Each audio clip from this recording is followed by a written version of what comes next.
আসসালামু আলাইকুম বন্ধুগণ। পিনাকি ভট্টাচার্য উনি বিএনপির নমিনেশন দেখে অস্থির হয়ে পড়েছেন, হতাশ হয়ে পড়েছেন। উনি এই নমিনেশন দেখে এর মধ্যেই ফেসবুকে এই নমিনেশনকে বিষোদ্গার শুরু করেছেন। এখন কথা হলো যে বিএনপির নমিনেশন আসলে কেমন হয়েছে।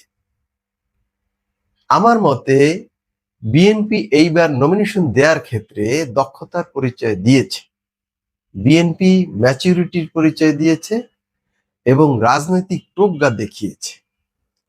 এবছরের নমিনেশনে কোনো টাকা পয়সার লেনদেন হয়নি, দক্ষদেরকে নমিনেশন দেয়া হয়েছে, যোগ্যদেরকে নমিনেশন দেয়া হয়েছে।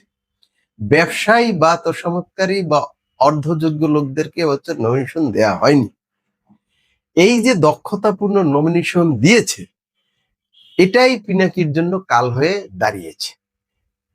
পিনাকি ভট্টাচার্য যেসব দলকে পছন্দ করেন বা যাদেরকে পছন্দ করেন, এই যে বিএনপি যাদেরকে নমিনেশন দিয়েছে তাদের সাথে পাল্লা দিয়ে জয়ী হওয়া অত্যন্ত কঠিন হবে।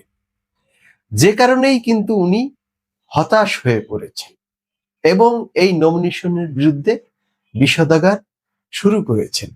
দেখবেন যে উনি ইপিছড়ও করবে, যে এরকম বিভিন্ন মানুষদেরকে ইপিছট করে বুঝাবে যে বিএনপির নমিনেশন সঠিক হয়নি।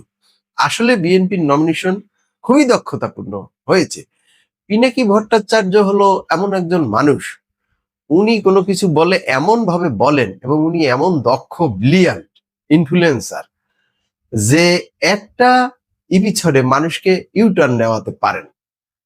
মানুষ তখন ভুলে যায় অতীত, ইতিহাস, বর্তমান, ভবিষ্যৎ সবকিছু। পিনাকি ভট্টাচার্য প্রতিদিন বিএনপির বিরুদ্ধে বিষোদ্গার করে ইপিছট বানায়, কিন্তু উনি এতটুকু খেয়াল করে না যে এই বিএনপি 17-18 বছর নির্যাতনের শিকার হয়ে ছিল এবং তাদের বহু নেতাকর্মী এই আন্দোলনে বা এই 17 বছরে খুইয়েছে। অথচ তিনি প্রতিদিন বিএনপির বিরুদ্ধে বিষোদ্গার করে থাকেন।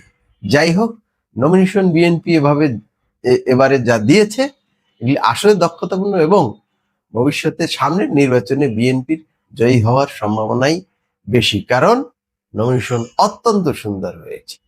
ভালো থাকবেন সবাই।